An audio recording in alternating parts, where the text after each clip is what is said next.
Pag-usapan natin at ating intindihin ang impeachment dito sa Pilipinas.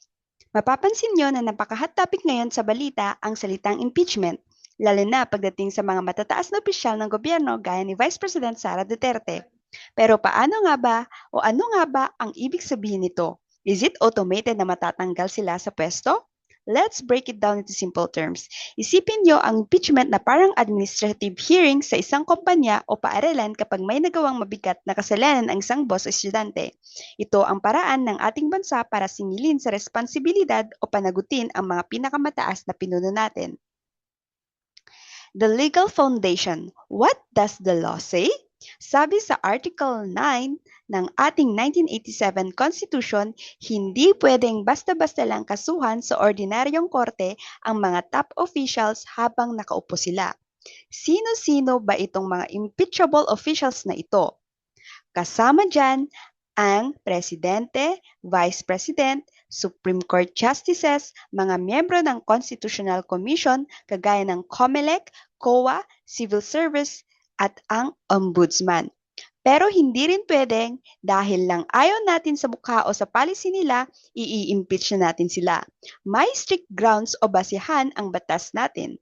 Pwede lang silang ma-impeach kung mapatunayang gumawa sila ng culpable violation of the Constitution o yung sinadya ba talagang labagin ang saligang batas. Treason o pagtataksil sa sariling bansa. Bribery and corruption o pangungurakot. Other high crimes or betrayal of public trust. Let's have the step 1, the decision and filing. So paano nag-start ang proseso? Nagsisimula ito sa isang verified complaint, isang formal at pirmadong reklamo. Sino ang pwedeng mag-file? Dalawa lang po. Pwedeng kahit sinong miyembro ng House of Representatives, mga kongresista po, o kaya naman ay kahit sinong ordinaryong mamamayan, mga citizen, basta kailangan itong may formal na pirma o endorsement ng isang kongresista. Kung walang pirma ng kongresista ang reklamo ng isang citizen, basura po agad ito. At tandaan natin ang tinatawag na one-year rule para maiwasan ang paggigipit o pamumulitika. Isang beses lang sa loob ng isang taon pwedeng maglunsad ng impeachment proceeding laban sa isang particular na opisyal. Step 2, House Committee Review. Kapag na-file na ang reklamo, ipapasa ito sa House Committee on Justice.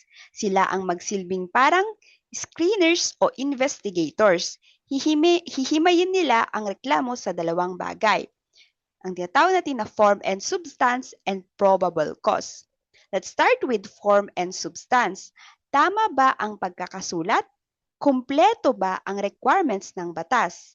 Number 2, probable cause. May sapat bang ebidensya at basihan para palabasin na totoong may nagawang kasalanan ang opisyal para dumaan sa isang seryosong paglilitis?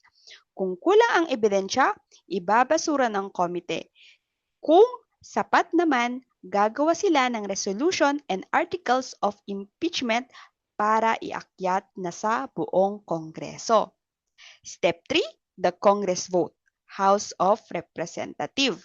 Dito na tayo sa plenary vote o yung botohan ng lahat ng kongresista ng House of Representative o sa House of Representative. Para formal na ma-impeach ang isang opisyal, kailangan bumoto pabor ang hindi bababa sa 1/3 ng lahat ng miyembro ng House of Representative. Kung ang reklamo naman ay direktang pinirmahan agad ng hindi bababa sa 1/3 ng mga kongresista, noong una pa lang bypass na ang committee hearings. Diretso na agad ito sa Senado. Important note po rito, kapag sinabi na impeach na ang isang opisyal sa House of Representatives, ang ibig sabihin lang niyan ay formal na siyang nareklamo o na-accuse. Hindi pa po ibig sabihin na natanggal na siya sa trabaho. Isipin nyo na parang na-indict o formal na sinampahan ng kaso sa korte. Yan po ang step 3. How about the step 4, the Senate trial and vote? Dito, Ang Senate trial, kung ang House of Representatives ang nagsilbing tagasampa ng kaso o sasabi natin na prosecutors, ang Senado naman ang magsisilbing korte, impeachment court. Ang mga senador natin ang tatayong mga hurado at hukom, the judges and jurors. Kung ang presidente naman ang nililitis, ang uupo bilang presiding judge ay ang Chief Justice ng Supreme Court. Dito nagagawin ang totoong labanan. Maglalatag ng ebidensya ang magkabilang panig, magkaroon ng cross-examination sa mga testigo at marinig ng publiko ang buong katotohanan. Para tuluyang makonvict at matanggal sa pwesto ang opisyal, kailangan makakuha ng boto na hindi bababa sa 2/3 ng lahat ng mga senador. Kung hindi umabot sa 2/3 ang boto, ibig sabihin acquitted o not guilty ang opisyal at mananatili siya sa kanyang posisyon. Kung umabot naman sa 2/3, doon pa lang siya tuluyang matatanggal sa pwesto at maaari pang pagbawalan na humawak ng kahit anong posisyon sa gobyerno habang buhay. Para i-summarize ang lahat, ano nga ba ang kahinatnan ng isang opisyal pagkatapos ng Senate trial? May dalawa lang tayong pwedeng maging resulta. If acquitted, kapag nag-acquit o napatunayang hindi guilty dahil hindi umabot sa 2/3 ang boto ng Senado, cleared ang opisyal. Walang bawas sa kapangyarihan at mananatili siya sa kanyang pwesto na parang walang nangyari. If convicted, pero kung napatunayang guilty at nakuha ang 2/3 votes, ang opisyal ay immediately removed from office, as in, tanggal agad sa pwesto. Pero hindi lang yan nagtatapos doon. May tinatawag tayong the final penalty. Pwede ring magpasya ang Senado na i-disqualify ang taong ito para habang buhay na silang hindi makakatakbo o makakahawak ng kahit anong pampublikong posisyon sa Pilipinas. At ang pinakaimportanteng tandaan nating lahat ay ang panuntunang no immunity. Ang impeachment court ay hindi po kulungan. Ang kaya lang nitong gawin ay tanggalin ka sa trabaho. Kapag tinanggal ka na sa pwesto, mawawala na ang iyong immunity.